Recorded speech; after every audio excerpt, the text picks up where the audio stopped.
How's it going, people? Welcome back to the channel and welcome to a video on 5 cheap sports cars that you can buy for under £15,000. This is a price range that I've been looking at recently, so I thought I'd make the video for your guys' benefit. Let me know in the comments if you think I've missed anything in particular. Don't forget that I'm in the UK, so prices in other countries may differ, and don't forget that whenever you buy any second-hand car, maintenance, repairs, insurance, road tax, all that kind of stuff is important to remember. Do hit the like button if you enjoy it, 1,000 likes and I'll do it at sub 10k. Subscribe as well if you're new, but without further ado, let's get into the video.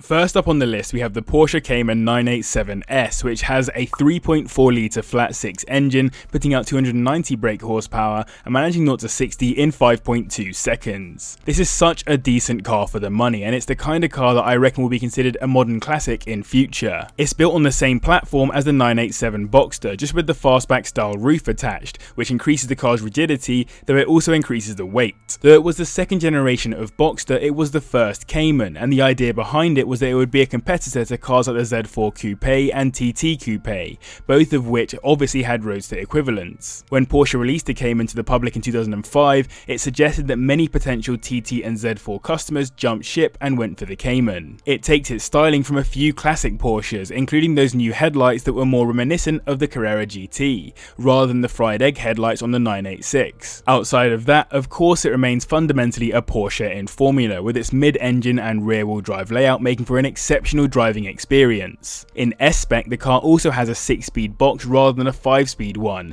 sports seats, some slight modifications to the external trim and caliper colours, and some suspension modifications too. There are some options to consider on these as well, like Porsche carbon ceramic brakes, Porsche active suspension management, and the 19-inch alloys, all of which Walter Röhrl had on when he took the S around the Nürburgring in a time of 8 minutes 11 seconds, 9 seconds faster than he did it in the 911 Carrera of the same era. £13,000 the lowest that I could find these listed for, and for £15,000 you'll be looking at a 2006 example with around 80,000 miles on the clock. According to Porsche Club GB, 5% of Caymans have suffered from bore scoring and IMS failure, and it is more common on the S's than on non-S's, so it might be worth considering a standard Cayman if you're worried about this, as it's a very expensive fix. If you go for a model from 2007 onwards, you can assume they were fitted with stronger bearings, so you might be alright. The family of Z cars is both historic and popular amongst car people, and the 370Z offers a great package for people who are trying to get into a modern Z.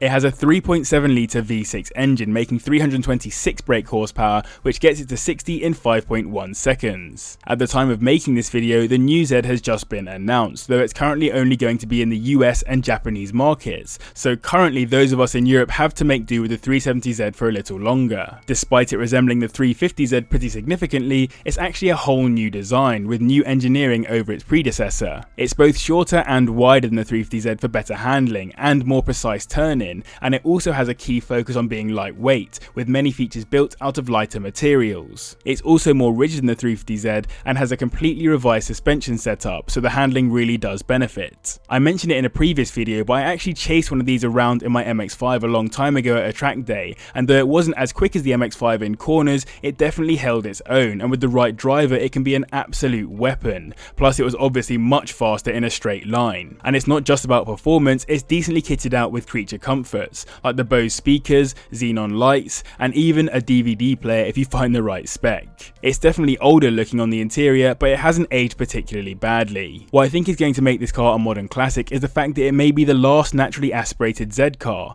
with the new one being twin turbocharged, marking that change to a focus on the environment. As the final car with that standard Z formula, I think it might be a good longer term bet. This is the cheapest car on this list, starting at around £10,000, whilst £15,000 will get you a 2011 example with around 50,000 miles on it. Owners note that steering lock and clutch pressure failures are among the most prominent issues on these. In addition, when the car is low on fuel, it can actually be starved of fuel, especially when turning corners sharply. Outside of that, it's a relatively reliable car, barring some build quality issues. Next up is a car I've lusted after for some time now, the E90 Series M3, which is a 4 litre V8 engine making 450 314 brake horsepower and going from 0 to 60 in 4.6 seconds. So just as a reminder, the E90 is a saloon, the E92 is a coupe, and the E93 is a convertible, and this M3 is probably my favourite of the bunch. What makes it special is that naturally aspirated V8 engine, knowing full well that no M3 engine before or since will ever be as ridiculous, which is why, again, I think this might be a half decent investment piece for the longer term. It comes as either a 6-speed manual or it has the 7-speed DCT automatic box, and having driven that latter gearbox, I can confirm it's quite smooth to drive as long as it's in good condition. I personally would prefer the manual, but it's just a taste thing. Specs are important on these, as you can get some highly sought after colours like Santorini blue and a plethora of interior colours as well, like the burgundy, red, cream or tan for example. There are also a bunch of aftermarket carbon fibre parts people like to fit to these, which can look pretty cool too. Coupes are the least rare, with over 40,000 made, while there are just over 16,000 convertibles and less than 10,000 saloons. That said, I personally don't rate the car in saloon spec, but again that's just my opinion, feel free to disagree. Either way, this is also the final M3 that comes in coupe and convertible spec, as these were split out to become the M4 for more recent generations. This is another reason why I reckon it has good potential in terms of long-term values. These are listed for £14,000 at the bottom end, and at £15,000 you're looking at a 2008 example with 70,000 miles on the clock. There are of course some known issues with these, particularly with the idle control valve, ignition, oil consumption, throttle body actuators, rod bearings and oil cooler. Owners note that repairing engine issues can be cripplingly expensive, so one to be aware of. Ultimately, it's not as horrendous as the E60 M5 in terms of reputation, but it definitely leaves something to be desired on the reliability front. I hope you enjoyed the video. If you are, do remember to hit the like button, I'd really appreciate it, and subscribe as well if you're new, as I'm trying to hit 100,000 subscribers this year and we're getting very close. Next up is the oldest car on the list, the Mercedes SL55 AMG, which is a 5.4 litre supercharged V8, putting out 500 brake horsepower, which takes from 0 to 60 in 4.5 seconds. This is the 5th generation SL and takes its lineage from some really legendary cars, as you may well be aware. This generation was built to turn the more boxy previous generations into something with a rounder design language, which was considered to be more modern in the early 2000s. What I think is pretty cool about the design is that it had both clay and virtual renders before becoming a finished product, which marks part of the evolution of car design for Mercedes, as though it had been used previously, it now had gained some kind of rigour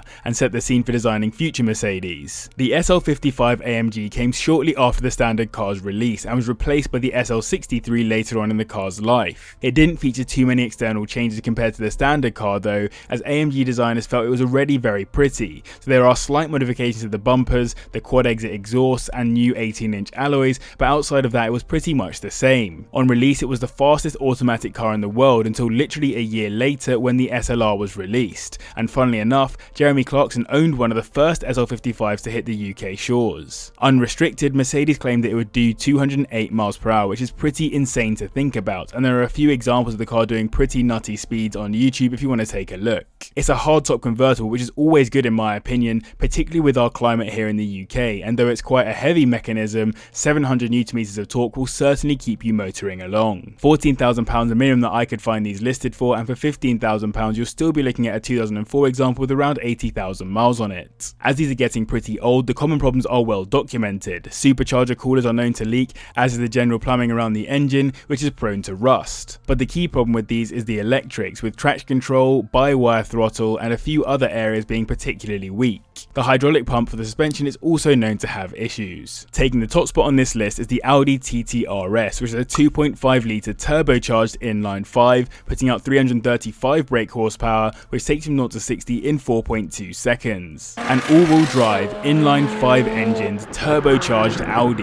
The only part of the formula missing to make this one of my favourite cars ever is it being a Group B rally car, but that engine really does make a nice noise. It was the first ever RS version of a TT, despite being the second generation, and benefits from a stunning new body kit which changed up pretty much all of the exterior minus the roof in terms of aesthetics, and a nice interior too with sports seats and the likes. The idea is that it's a cheaper substitute to the Audi R8, just without the prestige, exoticness or anything else super cool about the R8. It has a nice 6-speed close ratio manual gearbox too, plus systems in place to ensure you make the most of that 450 Nm of torque through the 4 wheels. I've mentioned it before, but apparently you could actually spec the car to remove that rear wing, which practically practically nobody did, and to be honest, why would you? It seems like a pretty defining feature of the car. An actually desirable option is the Recaro bucket seats though, as many people lost after those. From factory, these could also be de-restricted, giving them a top speed of almost 175 miles per hour, and many owners note the tunability of the engine, with crazy tuning houses getting over 600 brake horsepower on stage 3 examples. When it gets to those kinds of levels though,